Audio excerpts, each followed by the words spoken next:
La nuit de l'an, sous les étoiles scintillantes, une énigme s'élève sur la scène.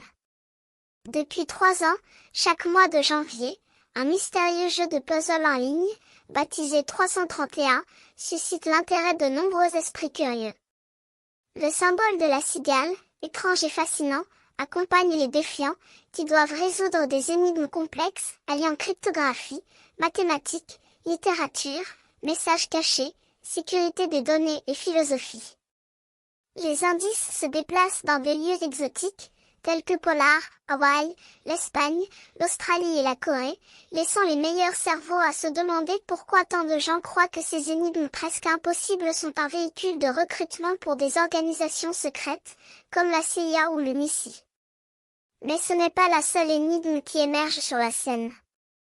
Un utilisateur anonyme de 4chan a commencé à publier des centaines de photos privées inédites de célébrités, volées à partir de leur compte iCloud piraté. Les victimes sont principalement des femmes, telles que Jennifer Lawrence, Scarlett Johansson, Kim Kardashian et Kate Upton, et bien d'autres. Apple a confirmé que les pirates avaient obtenu les images au moyen d'une attaque ciblée, mais l'identité des coupables et le nombre d'attaquants restent inconnus. Le FBI enquête sur l'affaire. Dans le même temps, près de 4 douzaines de lycéens ont disparu au Mexique après que la police les a empêchés de se rendre à une manifestation. Les policiers auraient ensuite remis les étudiants à un gang de trafiquants de drogue, qui les aurait tués. Mais leurs corps n'ont jamais été retrouvés. Près de 80 personnes ont été arrêtées à la suite de l'enlèvement, dont un maire, sa femme et un chef de la police locale. Mais sans leur corps, l'affaire reste non résolue. Mais il y a d'autres énigmes qui attendent d'être résolues. Un rocher de 40 tonnes, couvert de glyphes étranges, est situé sur les rives de la rivière Tonton dans le Massachusetts. Les enquêteurs tentent de décoder cet étrange glyphe depuis qu'un colon anglais a décrit le rocher pour la première fois en 1680, mais ils ont eu peu de succès en 1963. Les autorités de l'État ont retiré le rocher et l'ont conservé pour le préserver.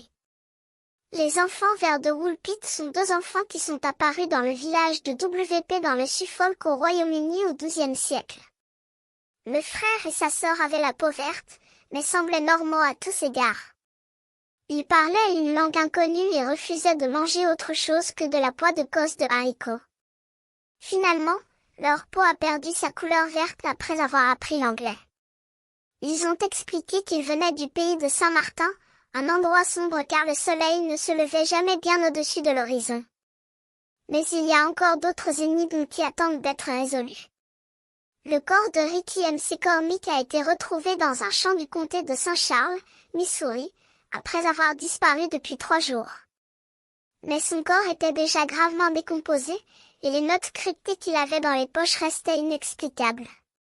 Même les meilleurs cryptographes américains n'ont pas pu déchiffrer le texte.